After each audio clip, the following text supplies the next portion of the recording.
Hello, my name is Emma. I'm 66 years old, and I never imagined I'd be calling my son from a police station in the middle of the night.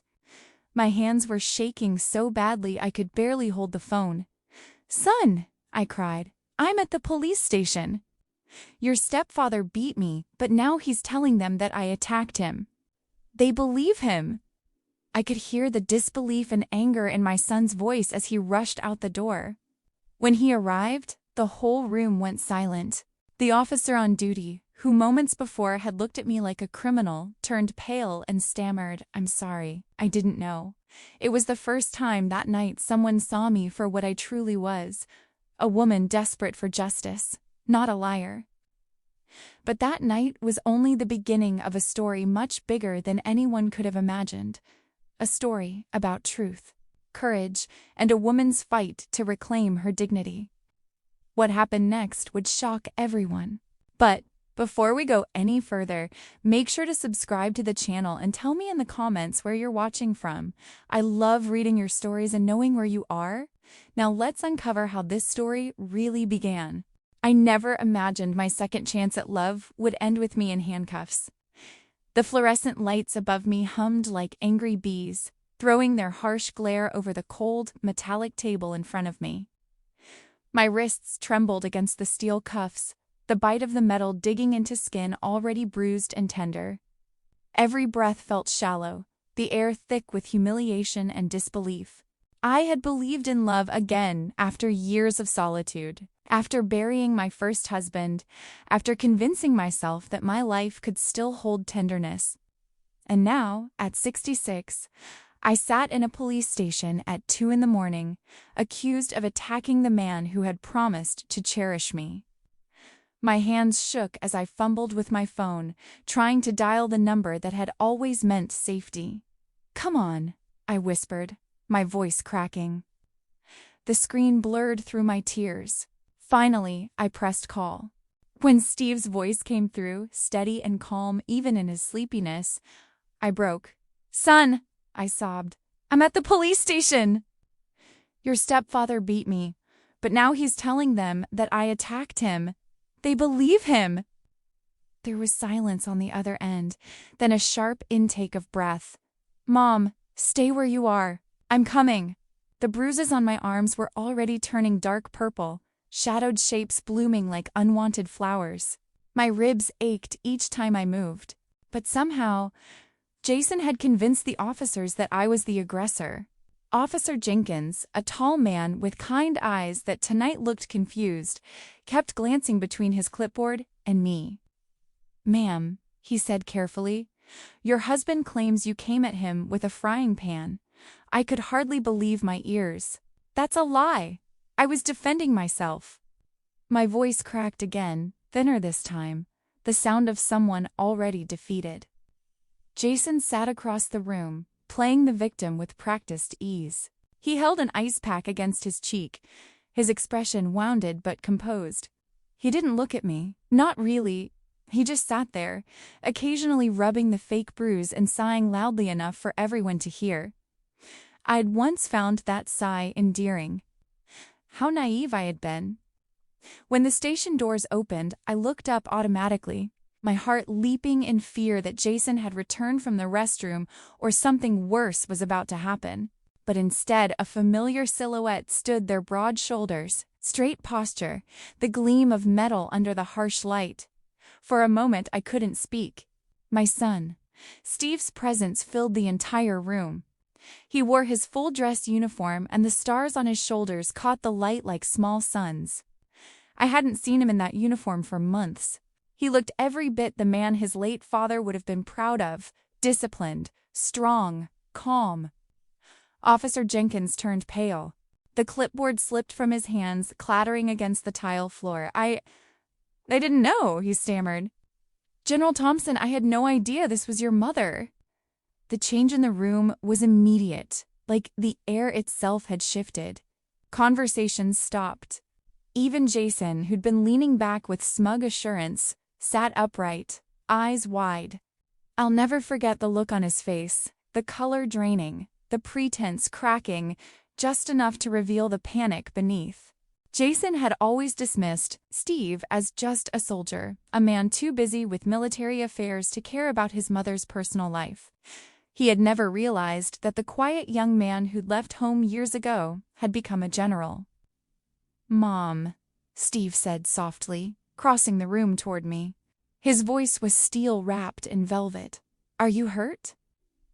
Something inside me collapsed at that question. The way he said it, the way he looked at me not with pity but fierce protection. I nodded, unable to speak. Officer Jenkins scrambled to unlock the cuffs. "I'm so sorry, Mrs. Thompson," he said quickly. "There must have been a misunderstanding." The metal fell away and I rubbed my wrists, staring at the red marks like they belonged to someone else. Jason tried to recover his composure. "Listen, this is all a big misunderstanding," he began, standing awkwardly. "I never meant for this too." Steve turned his gaze toward him and the air grew heavy. "You have the right to remain silent," another officer interrupted sharply, moving toward Jason. "My husband of 2 years, my companion, my supposed second chance, was suddenly the one being handcuffed." He looked at me then, his eyes full of hatred instead of remorse. "This isn't over, Emma," he hissed as they led him away. Something deep within me trembled, not out of fear, but out of the realization that the man I'd loved had been a stranger all along. Steve put his arm around me gently. "Mom," he murmured, his voice breaking just a little. "How long has this been going on?" I wanted to answer. I wanted to tell him everything, the subtle insults, the manipulation. The way Jason's anger had started with small slaps on the wrist and turned into full-blown violence. But the words wouldn't come. Instead, my eyes caught something on the floor near Jason's chair. His wallet. It must have fallen when they cuffed him. The leather was worn, the edges cracked. I reached for it, hesitating only a second before flipping it open. Inside was a photograph, one I'd never seen before. Jason stood on a sunny beach, smiling beside a woman and 2 children. The photo was dated just 6 months ago, right in the middle of our marriage. My heart stuttered in my chest. "Steve," I whispered, holding up the picture. "Look at this." He frowned, taking it from me. "Who are they?" I couldn't answer. I could barely breathe. The man who'd promised to love me had been living another life entirely. As the officers finished processing the report, the night stretched on in a blur of paperwork and whispered apologies. The sound of the printer, the shuffle of papers, the muted hum of police radios, it all felt unreal. I sat quietly, my hands folded in my lap, watching the bruises darken beneath the sterile light. I thought about the first time Jason had taken me dancing, how he'd twirled me around in my living room to old Frank Sinatra songs. I thought about how I'd laughed like a girl again, believing in the possibility of love. Now, every memory felt tainted. Still, as I glanced at my son, the man my first husband and I had raised with so much love and discipline, I felt something else rise within me. It wasn't despair. It was resolve. Jason had stolen my peace, my trust, my safety. But I wouldn't let him take my dignity too. "Mom," Steve said quietly, placing a hand on my shoulder. "We'll get through this, I promise." For the first time, "Mom, are you okay?" Steve's voice was steel-wrapped in velvet strong, commanding, yet tender enough to remind me that beneath the uniform and the medals, he was still my little boy who used to bring me wildflowers from the yard. I nodded, though I wasn't okay. Not even close. My lips trembled as I tried to speak, but the words caught somewhere in my throat. He gently reached for my arm, lifting the sleeve of my blouse with careful hands, his jaw tightening as he saw the bruises blooming across my skin. Purple, blue, the color of shame and disbelief. "Did he do all this tonight?" he asked quietly. I couldn't meet his eyes. I just nodded again because saying it aloud would make it too real. Jason sat a few feet away, pretending not to hear, though I could feel his stare burning into me. I wondered what he was thinking, if he was afraid or just calculating his next lie. Officer Jenkins stood awkwardly nearby, clearly unsure what to do. "General Thompson," he said finally, standing straighter, his voice shifting to something respectful, almost reverent. "Sir, I had no idea this was your mother." Steve gave a small nod, his expression unreadable. "Get those handcuffs off her. Now." The officer rushed to obey, fumbling with the key. The cold metal fell away from my wrists, leaving behind thin red marks. I rubbed them slowly, staring at my hands as though they belonged to someone else. Jason cleared his throat, trying to regain control of the situation. "Listen," he began, forcing a shaky laugh. "This is all a misunderstanding." Emma got upset, things got heated, but it was nothing serious. Before he could finish, another officer stepped forward, firm and unyielding. "Sir, you have the right to remain silent," he said, pulling a pair of cuffs from his belt. The room went still. For a heartbeat, I almost pitied Jason. Almost. Then I remembered the way he had shoved me against the counter, the sound of my own voice begging him to stop. I remembered the look in his eyes, not of anger, but of control, of satisfaction. My husband of 2 years, the man who had read poetry to me on our first date, who had promised to take care of me for the rest of our lives, was suddenly the one being arrested. "Wait," Jason said, his tone slipping from arrogance to desperation. "You can't do this. She attacked me. Ask her. Ask anyone." Steve's voice was calm but cold. "They already have." As they took him by the arm, Jason turned toward me. For a moment, his mask slipped completely, revealing the darkness I had tried to pretend wasn't there. "This isn't over, Emma," he hissed. The words slithered into me like poison. I shivered despite the warm air of the room. The humiliation of it all, the disbelief, the ache in my ribs, it felt like a nightmare I couldn't wake from. Steve wrapped his arm around my shoulders, pulling me close. "Mom," he murmured, his voice low so only I could hear. "How long has this been going on?" I opened my mouth, but no sound came out. How could I explain the months of silence, the excuses I'd made even to myself? How could I tell him about the way Jason had slowly taken control of my life, my money, my friends, even my confidence, until I was just a shadow of the woman I'd been? I didn't have to answer, because at that moment, something else caught my eye. A small object had fallen to the floor during the commotion. Jason's wallet. It lay open just enough for me to see a glimpse of a photograph inside. I hesitated, then bent down and picked it up. My hands trembled as I turned it over. Inside, tucked behind his driver's license, was a photograph I had never seen before. Jason was standing on a sunlit beach, his arm around a woman with long dark hair. 2 children, both young, maybe around 10 or 12, stood in front of them, smiling brightly at the camera. They looked like a family, a happy one.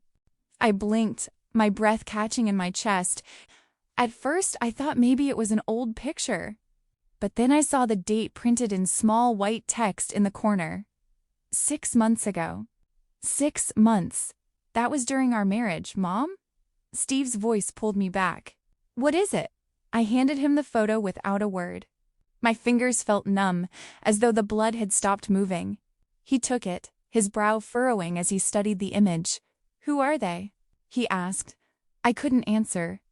My lips parted, but the words just wouldn't come.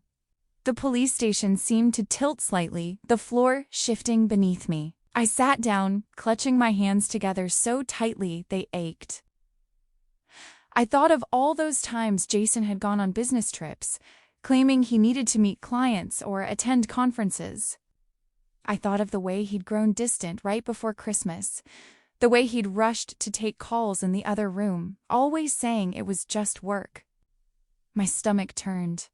I had wanted so badly to believe in love again that I'd ignored every warning sign. Steve placed a hand on my shoulder, steady and grounding. "Mom," he said gently, "you don't have to deal with this alone anymore. I'm here." Something broke inside me then, not in a way that destroyed, but in a way that released. The tears came quietly at first, Then all at once, years of loneliness and guilt and self-blame spilling out in trembling sobs. Steve didn't say anything. He just held me the way he used to when he was little, and I'd scraped my knee, his hand moving slowly across my back, patient and sure. Outside, the night was beginning to fade into gray, the first hint of morning creeping through the windows. I could hear the soft hum of police radios, the quiet shuffle of paperwork. Life went on, indifferent to my heartbreak. When Jason was finally escorted out of the room, he didn't look back. He just walked straight ahead, shoulders squared, his expression blank. I watched him go and felt an unexpected calm settle over me. For 2 years, I had been living inside a carefully constructed lie. And now, piece by piece, it was beginning to unravel. Steve stood beside me, the photograph still in his hand. "We'll find out who she is," he said softly. I nodded, though I wasn't sure I wanted to know. What I did know was that something inside me had shifted. I wasn't just a victim anymore. Beneath the fear, beneath the ache, there was a spark of something I hadn't felt in a long time. Strength. That night, as we left the police station together, the world outside felt different. The air was cool, the sky streaked with the faintest pink of dawn. Steve walked beside me, his presence a quiet reassurance. I didn't know what lay ahead, or what the photograph truly meant, but I knew one thing with certainty. Whatever secrets Jason had been keeping, they were about to come to light, and I was finally ready to face them. That night, I believed him. The photograph trembled in my hands. Jason stood in the center of the frame, his arm wrapped tightly around a woman with long, dark hair that gleamed under the sun. 2 children, both with his eyes, smiled in front of them, squinting at the light. Behind them, the ocean stretched wide and endless, the waves frozen mid-crest in a perfect summer day. "Steve," I whispered, my throat dry. "Look at this." He leaned closer, his brow furrowing as he took the photo from me.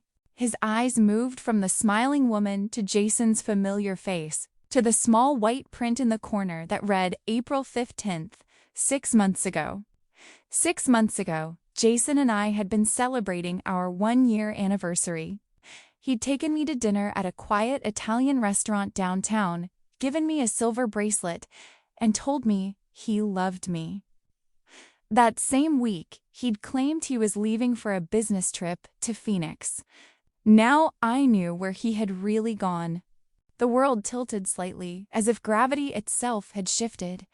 Before I could process it, a voice cut through the haze. "Mrs. Thompson?" I looked up to see a woman approaching Officer Martinez. Her name tag read. She looked to be in her 40s, with kind eyes and a steady posture that radiated quiet authority. "We need your statement," she said gently. I nodded, forcing myself to focus. My voice shook as I began to recount everything that had happened. The argument, the fear, the moment Jason's hand struck my face. I described the way he'd turned on me after I questioned his late-night calls, how he'd accused me of snooping when I'd only been trying to understand. As I spoke, Officer Martinez took notes, her pen gliding smoothly across the page. She didn't interrupt, didn't rush me. There was compassion in the way she listened, the kind that makes you feel safe even when your world is falling apart. Still, part of me drifted. My mind kept circling back to that photograph, to all the business trips Jason had taken, Chicago, Dallas, Phoenix. I could hear his voice echoing through my memory. "You worry too much, sweetheart. I'll call when I land." How many lies had I swallowed in the name of love? My neighbor, Dorothy, had tried to warn me. I could still hear her words as clearly as if she were standing beside me. "Emma, I've seen a woman dropping him off when you're at your book club," she'd said one afternoon, her voice hesitant, almost apologetic. It could be nothing, but I hadn't wanted to hear it. I'd smiled, thanked her for her concern, and brushed it off. I told myself she was mistaken. After all, Jason had been so attentive, so gentle in those early months. He'd looked at me the way a man looks at the person who makes him whole, or so I thought. I had always believed in the good in people. It was both my greatest strength and my deepest flaw. But sitting there in that sterile police station, with bruises blooming across my skin and my son beside me in full uniform, something inside me began to shift.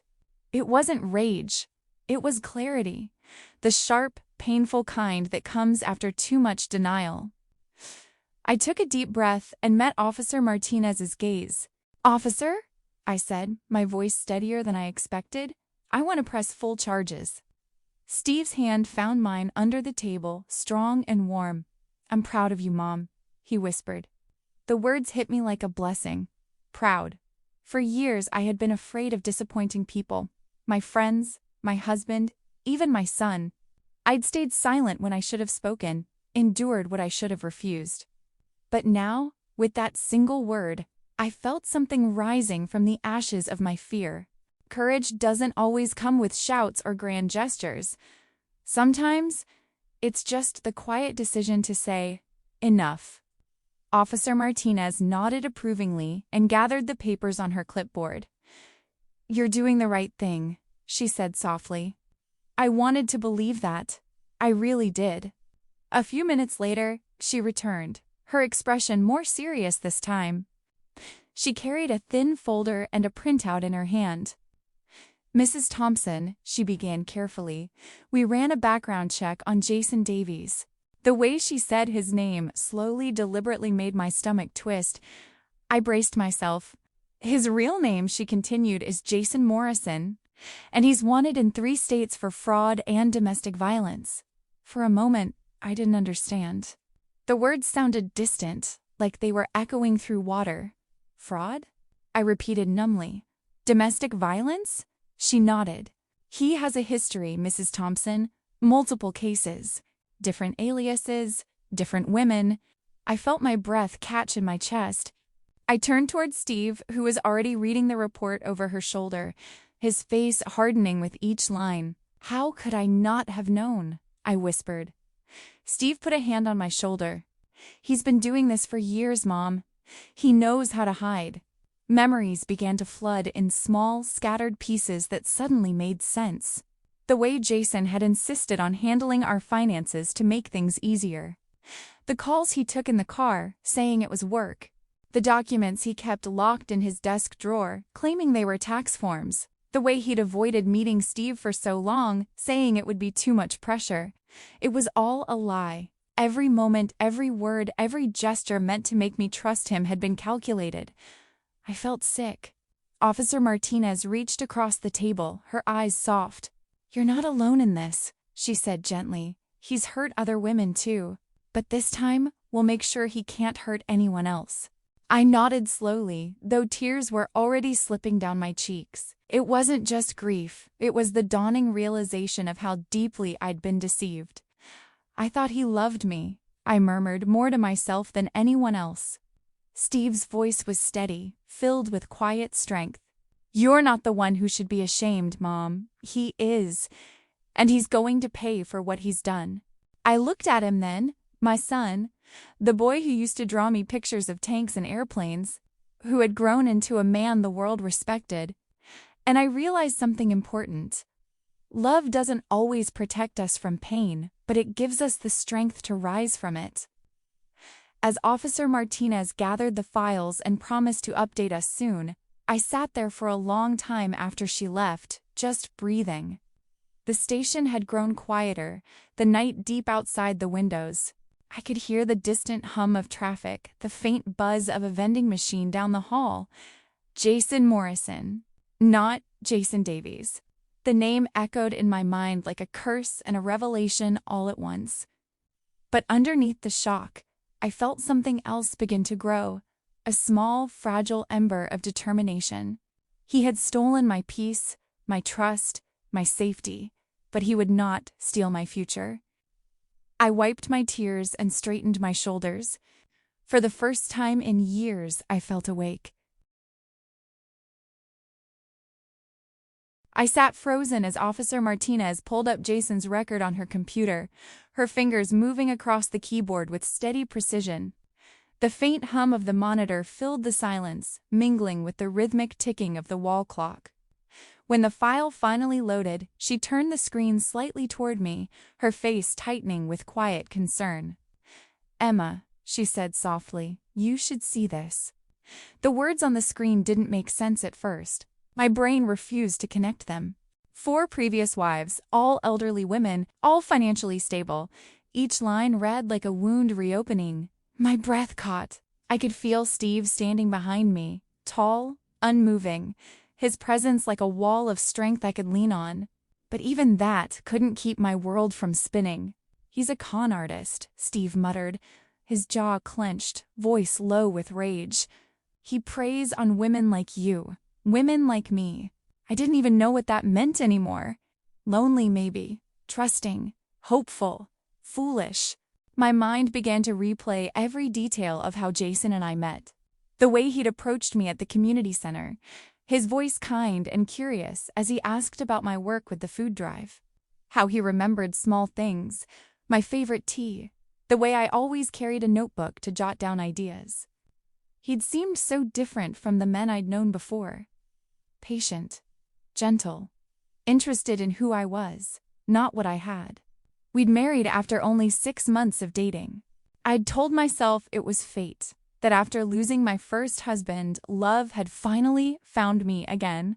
Now, sitting in that cold police station, I saw how blind I had been. "Mom," Steve said, stepping closer, "has he had access to your accounts?" His tone was cautious, as though afraid the answer would hurt me. And it did. My stomach twisted as the realization sank in. "I added his name to my checking account," I whispered, my voice trembling. "He said it would make paying the bills easier." Steve closed his eyes for a second, jaw tightening. "We'll fix it. We'll make sure he doesn't take anything else." But the thought of it made me feel sick. I stood up too quickly, gripping the edge of the desk to steady myself. "I need to call the bank." Officer Martinez nodded, picking up her phone. "I'll have someone from Financial Crimes come down. They can help you freeze everything." Before I could respond, I heard a familiar voice in the hallway, breathless, full of concern. "Emma!"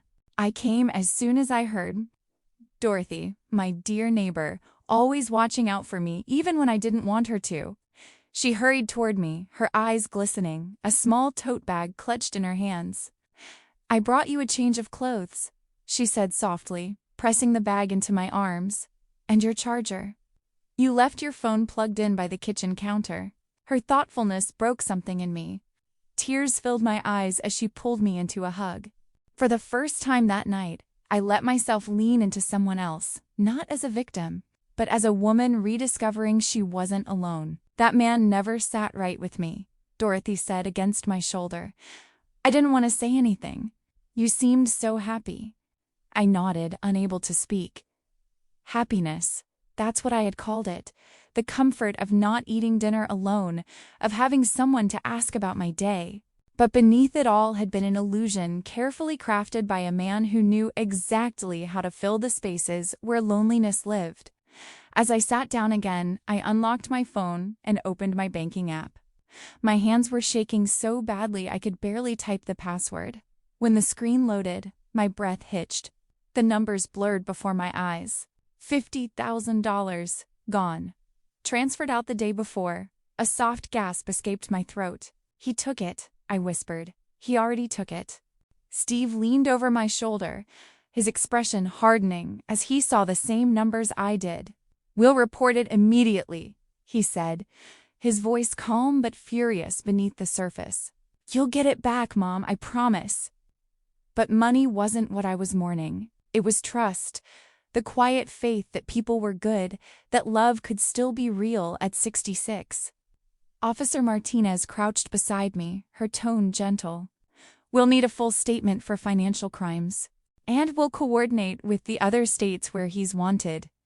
You're not the first woman he's hurt, Mrs. Thompson, but you can help make sure you're the last." Her words reached deep inside me.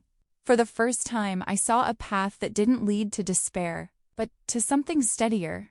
Justice, perhaps. Healing. Steve sat beside me, resting his hand over mine. "We'll go through this together," he said. "I'll take a few days off base. I don't want you being alone right now." Dorothy handed me a cup of coffee from the vending machine. It was lukewarm, bitter, but somehow comforting. "You don't have to go home tonight," she said. "Stay with me. You'll sleep better knowing you're safe." I nodded, tears welling again. "Thank you, Dorothy." The next few hours blurred together, statements, paperwork, calls to the bank. Every time I repeated Jason's name, it felt less real, like speaking the name of a ghost. I learned details I didn't want to know, false identities, forged documents, a trail of women who had believed in him just as I had.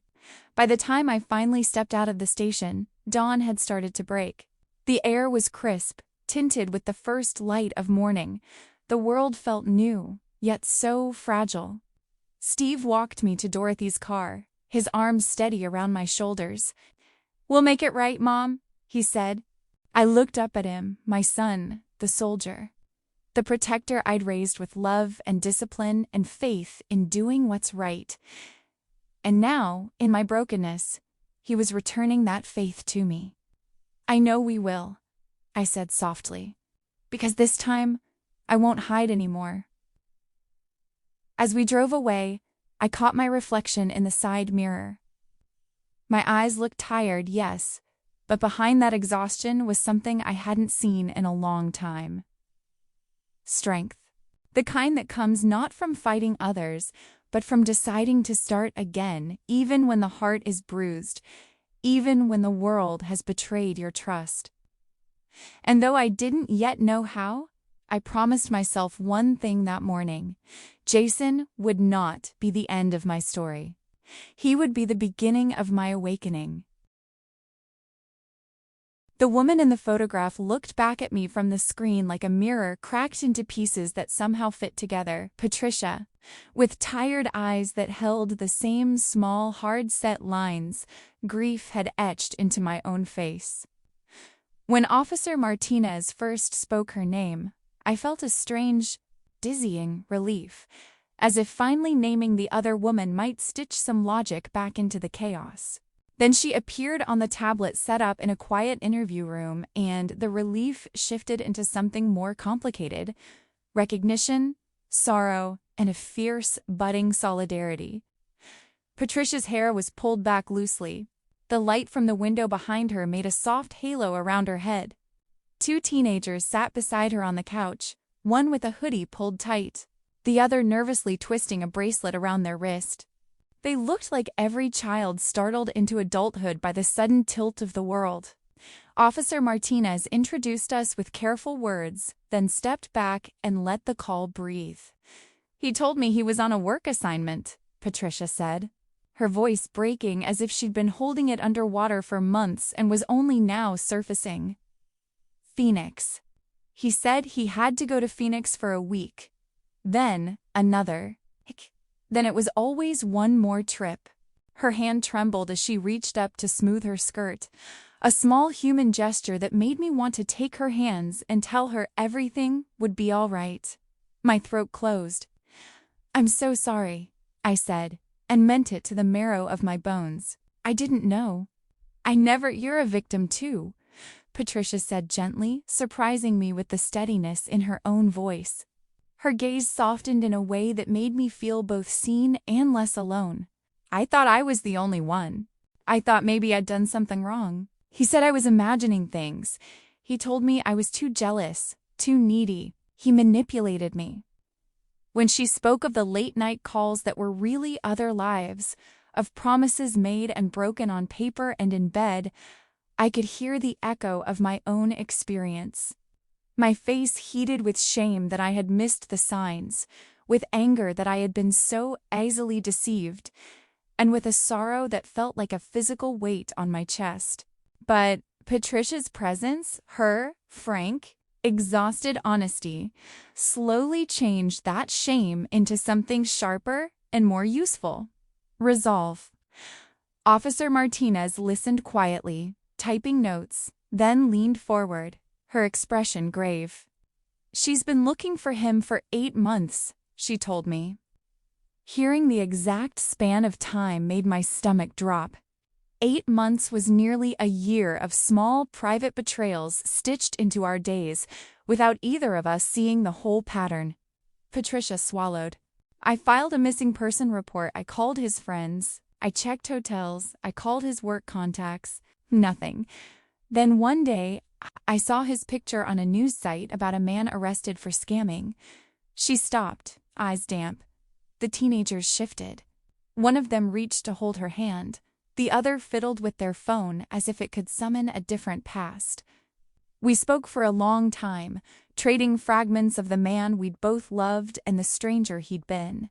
She told me how he'd been attentive at first, how he'd learned to say the things she wanted to hear, how he'd convinced her to give him access to their finances for convenience. My stomach twisted at her words. They were painfully familiar. I found myself telling her things I'd never told the officers. The small lies that don't sound criminal until you draw the line where they become theft. The nights I pretended to sleep while he sat in the car talking on the phone. The way he'd praised my cooking one evening and the next day called me overly sentimental for keeping a receipt. Patricia nodded, each admission knitting us closer into an unexpected alliance. When she finally spoke again, her voice had a new edge, not of accusation toward me, but of something more dangerous. Righteous rage. "I don't know why he did it. I thought I could help him. I thought he was a good man, but he lied. He used me. He used our children's trust." Then she said it, the thing that made the anger in my chest flare into a hot, practical fire. "Jason has a storage unit in Phoenix where he keeps items from all his victims," she told us. "Jewelry, documents, even wedding rings. He told me it was a business storage for old files and estate items. I didn't think to ask. I trusted him." The words landed like a blow, but one that also opened a door. Wedding rings, jewelry, documents, everything that tied someone to a life, and everything someone with a cruel intention would want to possess and control. It was methodical. It was deliberate. It was vindictive. Above all, it was evidence. Steve's face hardened as he listened. He steadied himself against the chair as if bracing for impact, and then looked at me with a fierce tenderness I had come to depend on. "Mom," he said quietly, "we're going to get every penny back and put him away for good." The certainty in his voice steadied me. It was a promise not just of restitution, but of protection, of retribution measured and righteous. But as much as I wanted to rest in that promise, part of me was already moving in a different direction. Anger was a strange, clarifying thing. It sharpened memory and focus in equal measure.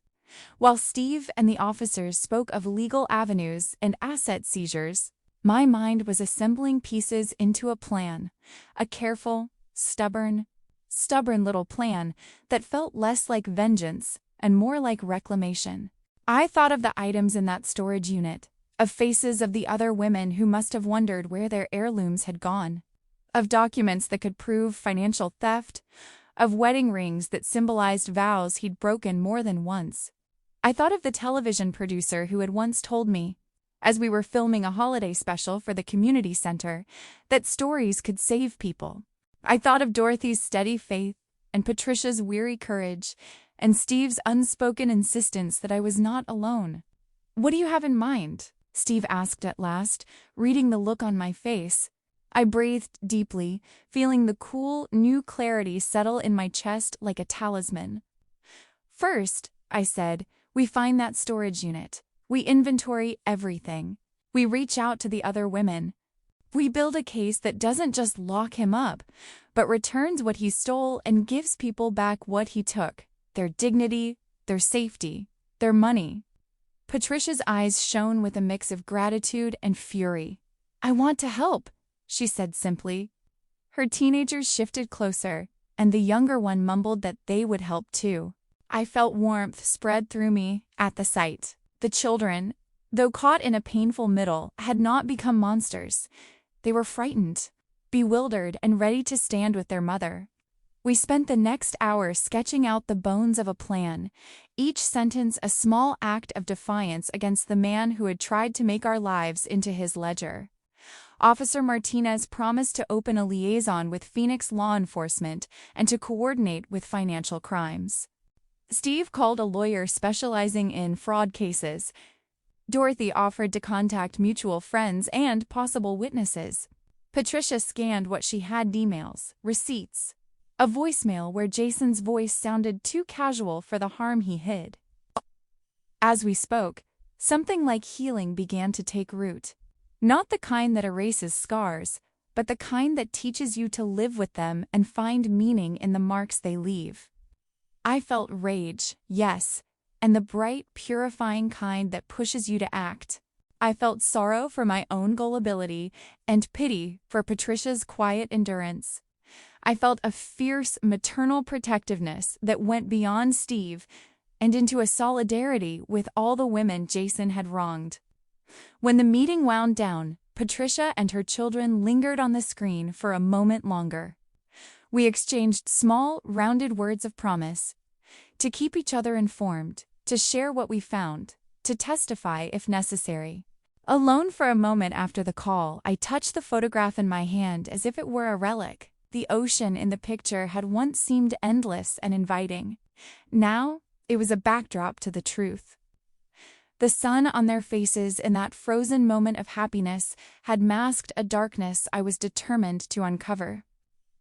I walked out into the morning air with Steve at my side, and in the quiet between us, I felt something like purpose settle into my bones. Jason had thought he could craft a life for himself out of other people's trust. He had underestimated two things: the stubbornness of the human heart and the way women, once awakened, find each other and refuse to be quiet any longer. I had been broken, yes, but broken in a way that made space for rebuilding, and I had no intention of leaving his ruins as he had left mine. The days after the call with Patricia blurred into one another, each one painted in shades of exhaustion and purpose. I awoke before sunrise and went to bed long after midnight. My dining table transformed into a command center of papers, laptops, and empty coffee mugs. I had always been the kind of woman who volunteered for bake sales, who sent handwritten thank you notes, who kept her garden in perfect order. But now my hands were busy with something else entirely justice. Steve had connected me with an attorney named Sarah Chun, a woman whose presence seemed to vibrate with quiet power. The first time I met her, she shook my hand firmly and looked me straight in the eye. "We're going to make an example of him," she said, no preamble, no hesitation. There was something grounding about her confidence. The way her dark eyes didn't flinch at the messiances of what I was telling her. She wasn't pitying me. She was arming me.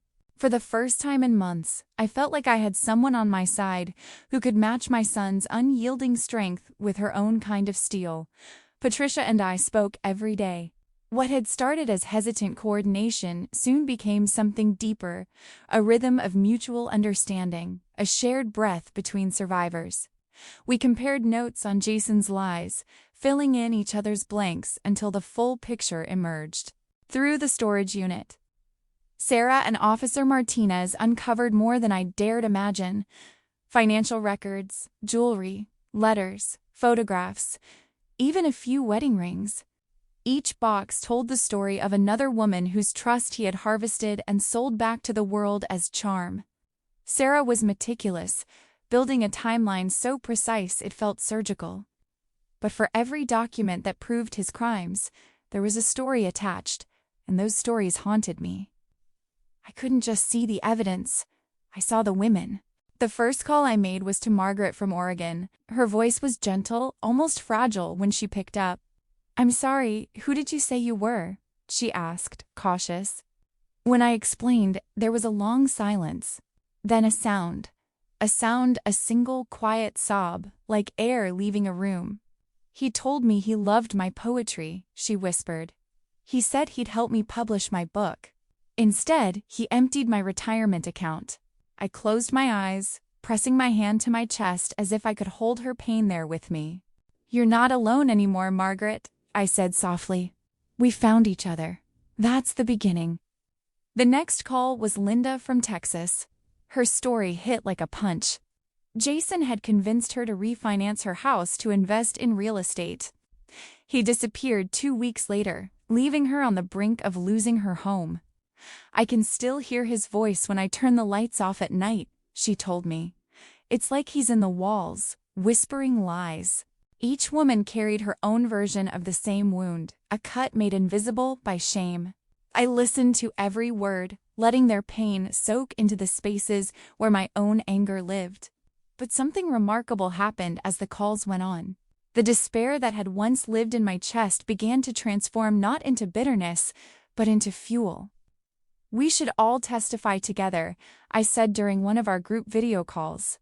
It was a late evening, the screen filled with faces across different time zones. Margaret's kind, lined face. Linda's steady determination.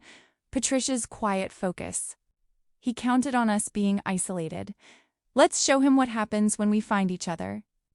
There was a moment of stillness, and then one by one, the women nodded. Margaret smiled through tears. "He always said I was too timid," she said softly. "I'd like to prove him wrong." Those women, scattered across states and years, became my family in a way I hadn't expected. We messaged every day, shared updates, prayed for each other. I'd wake to messages of encouragement, links to articles about women who fought back and won. The thread became a lifeline, a tapestry of resilience woven from the wreckage of deception. Dorothy became our unofficial coordinator, her old laptop whirring late into the night as she helped me file documents and organize calls. "You always said you wanted to do something meaningful in retirement," she teased one night, her tone warm but her eyes misty. "Guess the universe took you literally." Steve stayed quiet through much of it, doing what soldiers do best, working behind the scenes, gathering information, protecting from the shadows. He'd send me updates from investigators, his messages concise, but always ending with a simple, "Proud of you, Mom." Those words meant more than he could ever know. For so many years, I'd defined myself as the caretaker, the one who watched over him. Now, in a strange reversal, he was watching over me, and in that I found both humility and strength. Jason, of course, didn't vanish. The system, flawed as it was, allowed him to post bail. Sarah was furious when she told me. "He used hidden funds under another name," she said. "A woman named Veronica." The name made my stomach tighten. "Another victim?" Sarah sighed. "That's what we're trying to determine." She claims she knew nothing about his other identities. Part of me wanted to believe her. Another part wanted to shake her and warn her not to fall for the same empty promises. But I didn't reach out. I couldn't. I was done being the woman who tried to fix others at the cost of herself. Jason's release unsettled me. I started checking the locks twice before bed, keeping the porch light on. But fear didn't control me the way it once had. It lived beside my determination like a shadow not gone, but no longer ruling the room. 2 weeks later, Sarah called with an update. "The preliminary hearing is set for 6 weeks from now," she said. I could hear the unspoken question in her voice. "Are you ready for this?" I looked around my living room, my home, no longer a crime scene in my memory, but a sanctuary being reclaimed. Dorothy had brought over flowers. Steve's framed military photos stood on the mantel. A beam of morning light fell across the rug where I used to sit reading beside Jason, oblivious to the truth unraveling beneath my feet. "Yes," I said finally. "I'm ready." But the truth was, I wanted more than a trial. I wanted light. I wanted truth to echo louder than his lies ever had. That night, I sat at my kitchen table with Sarah on a video call. "What if we don't just go to court?" I asked. My heart was pounding, but my voice was steady. "What if we go public?" Sarah leaned back in her chair, assessing me with that same sharp intelligence that had drawn me to her. "Public? Yes. What if we tell our story? All of it. On record. On air. We could warn other women before they fall into his web. I took a deep breath, surprising myself with the conviction in my tone. He used silence as his weapon. Let's use our voices as ours. She was quiet for a long moment, her gaze thoughtful. That would change everything, she said finally. It would mean exposure, attention. You'd have to be ready for the world to know every detail. I smiled faintly. They already know the worst of me. What he made me. Now I want them to see who I became after. Sarah's eyes softened, and she nodded slowly. Then we'll make it happen. After the call ended, I sat in the dim kitchen for a long time, listening to the sound of the wind outside. The house no longer felt empty. It felt alive, humming with purpose. I thought of Patricia, of Margaret and Linda, of all the women whose stories I now carried in my heart like prayers. Jason had once told me that people like me, people who trusted too easily, would always end up broken. Maybe he was half right.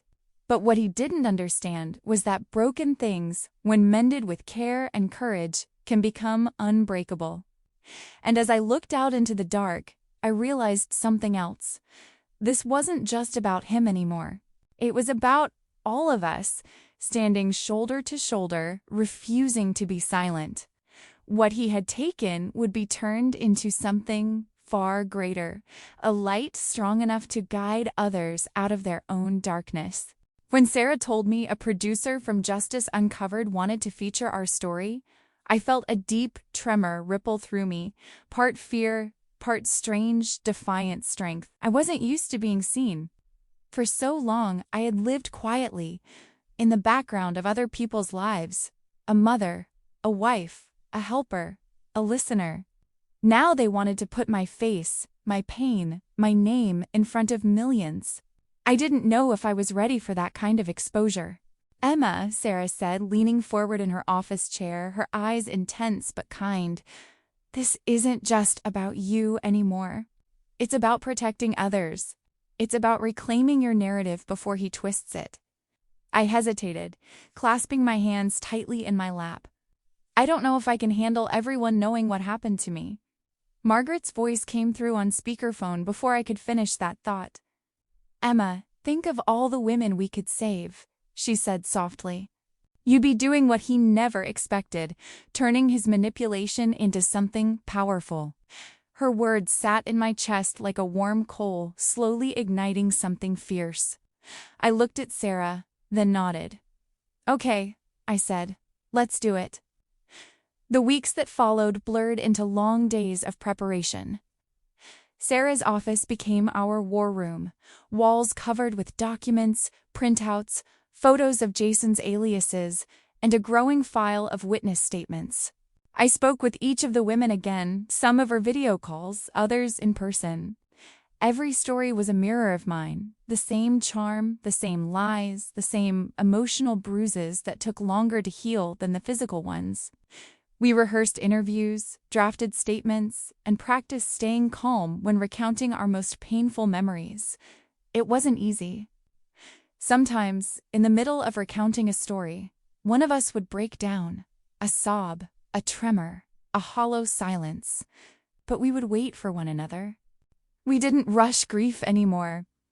Jason's attorney caught wind of the production and tried to block the episode through a cease and desist letter, calling it defamatory. Sarah just smirked when she read it. That's how you know we're hitting a nerve, she said, sliding the paper into a folder. By the third week, the episode had been scheduled to air the night before Jason's trial. Timing, Sarah said, was everything. Steve had been quietly watching all of this unfold. I noticed how his demeanor softened around me lately. He still had the same quiet authority of the general he was, but with me, his tone carried warmth and protection. Mom, he said one afternoon as we went through wardrobe options for the interview, you're not just surviving anymore, you're fighting back. And you're going to face him looking like the strong woman you are. He'd surprised me by arranging a salon appointment and buying me a royal blue dress. It's dignified, he said, but it says I'm not broken. When I saw myself in the mirror that day, I barely recognized the woman staring back. My hair, trimmed and softly curled, framed a face that looked years older, but also wiser. The fear in my eyes had turned into something steadier, resolve. The day of the taping arrived with a gray morning sky and a drizzle that seemed to wash the world clean. Dorothy insisted on coming with me. "You think I'm letting you go through that alone?" she said, slipping her arm through mine. "I'm your unofficial bodyguard and stylist assistant." In the studio's green room, everything felt both surreal and intimate. Crew members moved quietly, adjusting lights and microphones. The faint hum of cameras reminded me of a heartbeat. Dorothy held my hand, her thumb tracing small circles on my palm, grounding me. When Victoria Mills, the host of Justice Uncovered, entered the room, she radiated calm. Her voice was soothing, almost maternal. "Emma," she said, taking both my hands in hers, "America is going to rally behind you. Just speak your truth. That's all you need to do." As I sat beneath the studio lights, the heat of them warmed my skin, but my heart raced. Across from me, the monitor displayed my name, Emma Thompson, survivor and advocate. Seeing that word next to my name made something break open inside me. I wasn't just a victim anymore. I had survived. The cameras began to roll. Victoria's first question was gentle. "Emma, what gave you the strength to speak out?" I took a breath, feeling the weight of every woman's story behind me. "For most of my life, I believed silence kept the peace," I said slowly. "But silence only protects the wrong people. The moment I decided to stop protecting him, that was the moment I began to heal." Victoria nodded, her eyes glistening. "And what would you say to other women watching this tonight?" I swallowed hard, emotion rising in my throat. "I'd tell them, you are not foolish for trusting. You are not weak for loving. The shame belongs to those who abuse kindness, not to those who give it." By the time the taping ended, the room was quiet except for a few sniffles. Even one of the camera operators wiped his eyes. Dorothy hugged me as soon as I stood. "You did it," she whispered. "You really did it." Later that evening, Steve picked me up from the studio.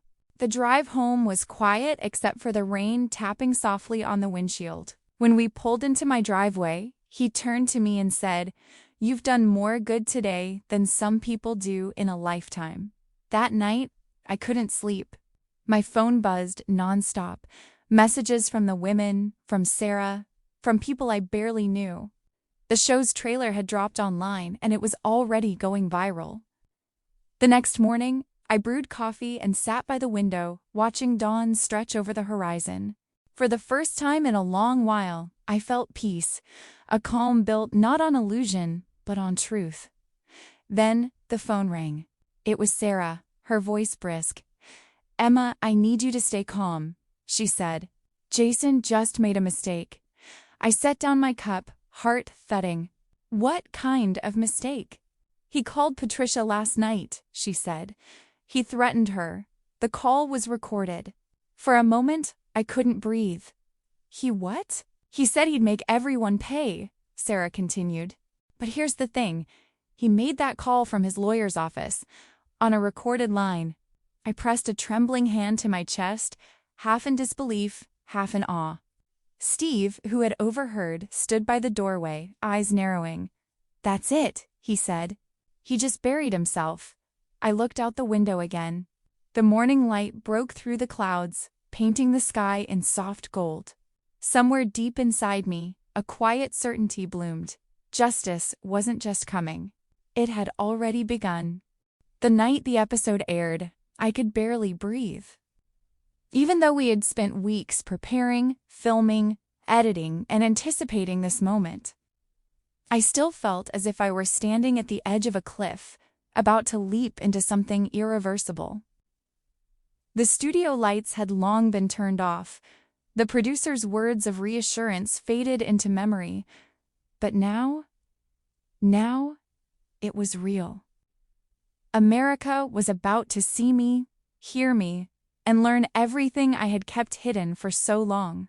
When the Justice Uncovered logo appeared on the television screen, my hands trembled around the mug of chamomile tea Dorothy had made me. She sat beside me on the couch, a soft blanket over both our knees. Steve stood by the window, arms crossed, eyes fixed on the screen like he was preparing for battle. Then Victoria Mills' calm, resolute voice filled the living room. "Tonight," she began, "we expose a predator hiding in plain sight, a man who deceived women across the country, leaving behind a trail of heartbreak, financial ruin, and stolen trust." My heart squeezed as my face appeared on screens across America. I had rehearsed my words dozens of times, but hearing them now, echoing through the room, felt like watching someone else, a woman I used to be but had somehow grown beyond. "I thought I knew him," my recorded voice said. "He made me feel seen, special, cherished. But every gesture, every compliment, every smile, it was all part of a performance." The screen cut to a montage the production team had built, a timeline of Jason's crimes spanning 15 years. His aliases appeared in bold white letters: Jason Morrison, Jason Davies, James Monroe. Each one accompanied by photos, legal documents, and snapshots of smiling women, women who had once believed in him, just like I had. Dorothy gasped softly. "Oh, Emma, look at all of them. There were so many faces. So many lives woven into the same dark web." Then came the testimonies. One by one, each woman appeared via satellite. Margaret spoke first, sitting in her small Oregon kitchen, her hands folded tightly. "He said he wanted to take care of me after my hip surgery," she explained, her voice trembling. "Then one morning, I woke up and my bank account was empty." Patricia's segment followed. She sat in front of a pale blue wall with her teenage children beside her, their expressions solemn. "It wasn't just about the money," Patricia said. "He isolated me, made me doubt my own memories. I kept trying to be the woman he said I wasn't enough to be." Her voice cracked on the last word, and even though I'd already seen the footage, my eyes burned anew. Another woman, Linda from Texas, showed the audience bank statements and court documents, walking through the trail of deceit. The production had done its homework: timestamps, recorded calls, letters, everything carefully verified. The entire picture was laid bare for the world to see. When Jason's mugshot appeared beside the smiling photos of all his victims, the impact was staggering. On the screen, the contrast was almost unbearable, the cruelty in his expression against the vulnerability in ours. Social media erupted within minutes. Hashtags with our names began trending. Messages of support flooded the network's live feed: "Justice for Emma, justice for Patricia, stop Jason Morrison." I felt my heart pounding, but this time it wasn't from fear. It was from vindication. For the first time, the truth wasn't hidden behind closed doors or whispered in shame. It was blazing across television screens, undeniable and public. Then came the moment I had been waiting for and dreading. Victoria turned toward me in the footage, her tone gentle but curious. "Emma," she said, "you mentioned during our conversations that you had recently uncovered something new. Are you ready to share that with us?" On screen, I nodded. My hands were clasped tightly in my lap, but my voice was steady. "Yes," I said. "There's something else people need to know." Dorothy glanced at me on the couch, whispering, "Here it comes." I watched my televised self reach into a folder and pull out the documents Sarah and I had fought to obtain, pages stamped, notarized, and authenticated. "Jason Morrison isn't just a con artist," I said on screen. "He's also been running a fraudulent charity called the Veterans Support Foundation." The audience gasped softly in unison. Victoria leaned forward, visibly stunned. "The charity claimed to raise funds for homeless veterans," I continued, my words precise, deliberate. "Over the past 3 years, it collected more than $200,000 in donations. but not a single dollar reached the veterans that promised to help. On cue, the production displayed the evidence: bank transfers, donation receipts, false reports. It was all there, mapped out in glaring detail. Every cent, I said, went directly into his personal accounts. The camera cut to Victoria, her face a portrait of controlled outrage. "That is absolutely despicable," she said. But the moment that made the entire nation hold its breath came next. Steve appeared on screen, dressed in his full military uniform. The medals on his chest gleamed under the studio lights, but his expression was grave. "As a member of the U.S. Armed Forces," he said, his voice low and steady, "I've seen courage and sacrifice every day. What this man did, stealing from those who served, is not only theft. It's an insult to every soldier who ever put their life on the line." The audience gasped audibly, some even clapping through tears. Victoria nodded solemnly. "General Thompson," she said, "thank you for your service and for standing by your mother through all of this." Dorothy reached over and squeezed my hand as we watched. I could barely see the screen through the blur of my tears. Steve's words, his calm strength, it hit me deeper than I expected. Victoria then displayed one final slide, a photo of Jason's so-called charity's website, with bold red letters across it reading under federal investigation. And just like that, the story was no longer just a local scandal. It was national. Within minutes of the broadcast, social media exploded again. Major outlets picked up the story. Reporters began calling Sarah's office non-stop.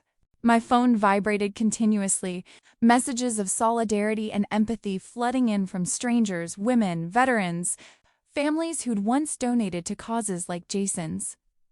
Somewhere across town, Jason's phone must have been ringing too.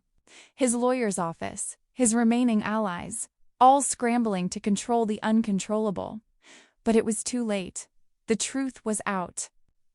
As the credits rolled, Victoria closed with words that felt like a benediction. Evil hides in the ordinary. But when the truth finds light, healing begins. I turned off the television.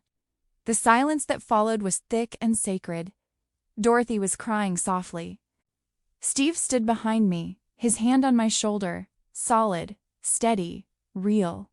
For a long while, none of us spoke. We just sat there, breathing, letting it all sink in. Then Steve said quietly, "He's finished, Mom." I nodded, my voice barely a whisper. "No," I said, looking toward the window, where the moonlight fell across the room like forgiveness. "We're just getting started." The courthouse felt heavier than any place I had ever been. Even the air seemed to carry the weight of all the lives Jason had shattered. That morning, as I stood in front of my mirror, fastening the delicate silver clasp of my necklace, I decided to wear the same royal blue dress I had worn for the broadcast. It wasn't just a piece of clothing anymore. It was my armor. Every stitch, every fold carried the echo of my fight for truth. When Steve picked me up, the early light of dawn brushed his uniform in muted gold. He didn't say much, but his quiet presence was enough. As we pulled up to the courthouse, we saw the crowd already gathered, reporters with cameras, strangers holding signs that read "Justice for Emma" and "Stop the Silence." My knees trembled, but I forced myself to breathe deeply. I wasn't here as a victim anymore. I was here to close the circle. Inside, the courtroom buzzed with tension. The wooden benches were filled with journalists, supporters, curious faces, people who had watched the story unfold from their living rooms and now wanted to see it end. I could feel their eyes following me as I walked down the aisle, Steve at my side. And there he was, Jason. He sat at the defense table, shoulders stiff beneath an expensive gray suit that couldn't disguise his unraveling composure. His hair was shorter than I remembered, his face thinner, but his eyes, those same eyes that had once smiled at me over candlelight, darted nervously between the judge and his lawyer. There was no warmth left in them, only fear and fury. When he saw me, a strange, bitter smile crossed his lips. For a moment, I thought I saw the ghost of the man I thought I'd married, the charm, the practiced gentleness. But then it flickered away. The illusion was gone. The judge, a stern woman named Judge Ramirez, called the court to order. The sound of her gavel echoed like thunder through the room. Jason's attorney, a slick man in his 40s with a penchant for drama, opened by trying to paint Jason as a flawed man seeking redemption. He talked about emotional instability and the loneliness that leads people astray. It was almost impressive, the way he could twist deceit into poetry. But it didn't matter. The evidence was overwhelming. One by one, we took the stand. Patricia went first. Her voice trembled at the start, but she steadied herself, her eyes fierce. "He married me while still married to 2 other women," she said, holding up the marriage certificates. The courtroom murmured. "He told me I was his only one. I believed him. We all did." Next came Margaret, her silver hair pulled neatly back. "He drained my accounts under the pretense of investing for our future," she said. "He left me with nothing but debt." Her voice cracked, but she refused to look away from Jason. "I hope he remembers every name on those statements." Then it was my turn. As I walked to the witness stand, every step felt like reclaiming a piece of myself. The courtroom lights were harsh, but I didn't flinch. The prosecutor asked gentle, precise questions. I told my story, not the way it had been edited for television, but raw, unfiltered, as it had really happened. "He told me I was safe with him," I said. "He told me we were building a future together. And then one night, I found myself at the police station, covered in bruises, begging them to believe me." I handed over the photographs, the ones Officer Martinez had taken that night. My bruises, my swollen wrist, the faint shadow of a handprint across my shoulder. The courtroom fell silent as they were projected on the screen. Jason looked away. "Mrs. Thompson," the prosecutor said softly, "why did you choose to come forward?" I swallowed, my throat dry.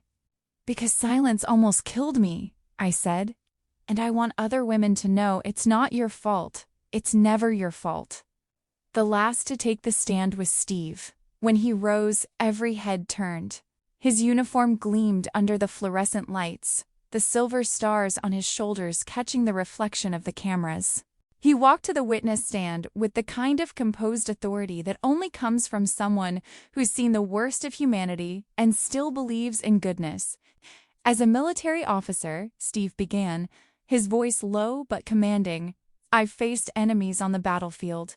I've seen men lie, manipulate, and destroy. But I never imagined my mother would need protection in her own home." His words sliced through the silence. The jurors leaned forward, spellbound. He paused, his jaw tightening. "When I walked into that police station and saw her, bruised and frightened, something broke inside me. Because I realized you don't always need a weapon to destroy someone. Sometimes words, deceit, and betrayal can be just as deadly." Jason's lawyer objected, but the damage was done. By the time closing arguments began, the courtroom was tense with certainty. The prosecutor, a woman named Dana Hughes, stood tall before the jury. "This man," she said, pointing at Jason, "didn't just steal money. He stole trust, dignity, and years of peace from the women who loved him, and he did it without remorse." When the jury was dismissed to deliberate, I sat in the front row beside Steve, my hands folded in my lap. My heartbeat echoed in my ears like distant thunder. Dorothy was behind me, whispering silent prayers. 3 hours later, the bailiff announced that the jury had reached a verdict. The speed of their decision said everything. The courtroom filled again, hushed and heavy. I stared straight ahead, refusing to look at Jason. "On the charge of fraud," the foreman said, "guilty. On the charge of theft, guilty. On the charge of domestic violence, guilty. On the charge of bigamy, guilty. On the charge of charity fraud, guilty." The final word rang like a bell through my soul. Guilty. I didn't cry. I didn't even breathe for a moment. I just sat there feeling the weight of it settle over me like quiet rain. Jason's face crumpled as the judge read the sentence, 25 years. His attorney tried to argue for leniency, but Judge Ramirez didn't waver. "You preyed on vulnerability and disguised it as love," she said firmly. "This court has no mercy for that." As the bailiffs led him away, Jason turned toward me one last time. His lips moved, but I couldn't hear him over the murmurs and the sound of shuffling feet. Maybe it was another lie, maybe it was regret. Either way, it no longer mattered. Outside, cameras flashed as we stepped into the sunlight. Reporters shouted questions, microphones thrust forward, but I didn't stop to speak. Steve guided me through the crowd, his hand warm against my back. When we reached the car, I turned to look back at the courthouse, that towering building where so much pain had finally been named and punished. I took a deep breath and said quietly, "It's over." Steve smiled faintly. "Maybe for him," he said. "But for you, Mom, it's just beginning." And he was right. Because while Jason's chapter had ended behind steel bars, mine, the one about healing, reclaiming, and living again, was only just starting to be written. 3 months after the trial, I stood in a very different kind of room. No judges, no lawyers, no witnesses. The grand ballroom of the Phoenician resort shimmered in silver and gold, the chandeliers scattering light like captured stars. A quiet murmur of conversation floated through the air, soft laughter and the clink of glasses. The scent of white lila, my favorite, mingled with the faint tang of champagne. It felt almost unreal, as if the universe had carefully stitched this moment together to remind me that after every storm, light does return. Tonight wasn't about Jason. It wasn't even about revenge. Tonight was about rebirth, about building something lasting from the ashes of what had been taken. The banners at the entrance read Second Chances Foundation, the nonprofit Patricia and I had created from the restitution funds recovered after Jason's conviction. It had started as an idea scribbled on a napkin, a dream whispered late at night when neither of us could sleep, still haunted by the echoes of betrayal. Now it was real, our shared redemption illuminated by the warm lights of this ballroom. Steve stood beside me, immaculate in his dress uniform, his shoulders squared, his presence grounding me. My son, my protector, my reminder that love can survive even the cruelest fractures. When I caught his gaze, he smiled softly, proudly. "You did it, Mom," he whispered. I wanted to tell him that we did it, that I couldn't have survived without him, but the words caught in my throat. Sometimes pride doesn't need to be spoken. Dorothy moved gracefully among the guests, clipboard in hand, greeting volunteers, checking details. She had become our foundation's heart, the one who turned passion into practicality. Patricia stood near the stage, radiant in emerald green, her eyes bright with purpose. Beside her, Margaret and Linda chatted with 2 local journalists, their laughter carrying across the room like music. These women, once strangers, bound by one man's cruelty, were now sisters in resilience. Together, we had rewritten the ending. When the master of ceremonies called my name, a hush fell. I felt the weight of every eye, every camera, every story waiting to be told. My steps to the podium felt steady and sure. I wasn't the trembling woman who had once hidden bruises beneath long sleeves. I wasn't even the voice of a victim. I was the author of my own resurrection. The microphone hummed softly as I adjusted it. "Good evening," I began, my voice calm but filled with emotion. 3 months ago, I stood in a courtroom and faced the man who tried to destroy me. Tonight, I stand in this beautiful room surrounded by the people who helped me rebuild. I paused, letting the silence breathe. I believed in the goodness of People Land. I still do, I continued, but I've learned that trusting doesn't mean being blind.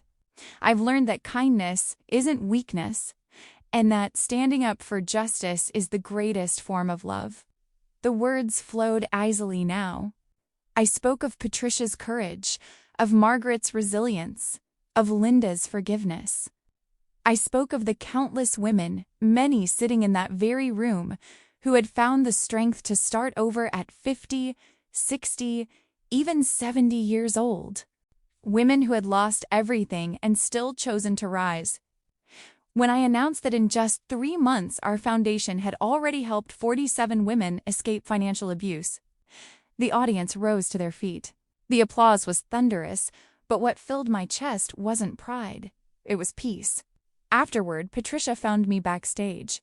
Her hug was warm, full of shared history and hard-won grace. "We turned our pain into purpose," she said softly. "We did what he could never do. We built something that matters." I smiled through tears. "Yes," I whispered. "And it's only the beginning." Later, as the evening wound down, Steve appeared beside me, holding 2 glasses of sparkling cider.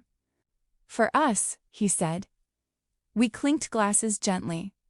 "Dad would be so proud of you, Mom." That sentence undid me in the best possible way. I had spent so long grieving what was lost, I had almost forgotten how to celebrate what remained. My husband's absence had once been an open wound, but tonight, it felt like his spirit was there somewhere among the laughter and the music, smiling quietly, approvingly. As the guests began to leave, I stood near the ballroom's edge, watching the lights shimmer across the marble floor.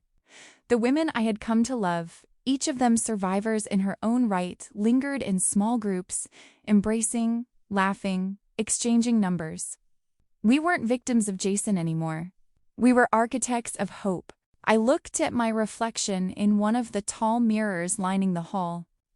The woman who gazed back at me was no longer the Emma who had once trembled at the sound of raised voices. This Emma had lines on her face carved by tears. Yes, but also by courage. Her eyes were steady, her heart unguarded yet unafraid. Jason had tried to break me, but instead, he had awakened a warrior. I was 66 years old, and my most important work was just beginning. My story wasn't ending, it was expanding like ripples in a pond, touching lives I would never personally meet. The girl I once was, the one who believed she could make the world kinder, had finally kept her promise. The orchestra began a final, slow song, and I let myself sway to the rhythm, feeling something I hadn't in a long time, joy without guilt. For the first time, the light didn't feel borrowed. It was mine. And as the evening faded into the soft hush of night, I realized that Second Chances wasn't just the name of our foundation. It was the truth of every heartbeat in that room. We were proof that no matter the losses, no matter the betrayals, life always leaves space for renewal. If my story has touched you, if it has reminded you that healing has no age and strength has no expiration, then stay with me. Subscribe, join our community, and let's keep telling stories of resilience, courage, and hope, because somewhere, someone still needs to know that it's never too late to rise from the ashes.